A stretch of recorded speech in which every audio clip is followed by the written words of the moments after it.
My son was acting up the other night, and I told him, you are not very fun to be around. Is that okay to tell my child? When he acts that way, if I don't, someday his future spouse will. And the sooner he realizes it now, the better off his marriage is going to be. And so I tell him, son, you're not very fun to be around. Why don't you spend the rest of the night in your room?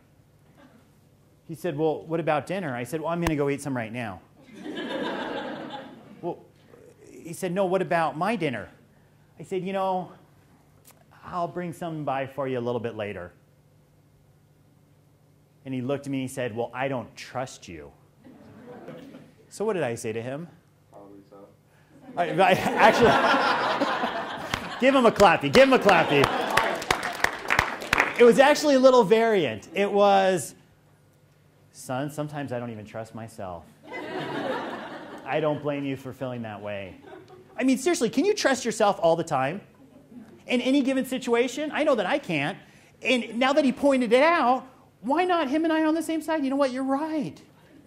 You're right. I don't blame you. I don't trust myself sometimes. There's no threat to me because what he said is true. But yet when a child has a little something in there that strikes home, we're like, well, that might be a little true. Then it kind of stirs us up, doesn't it? Because if I went to you and I said, you have purple hair, is that going to offend you? Well, is it? maybe.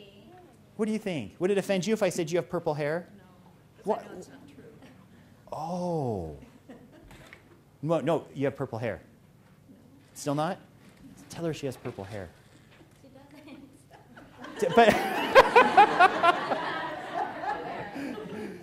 Your shirt is purple. It's a very pretty color. see, but if it's not true, it doesn't affect us, does it?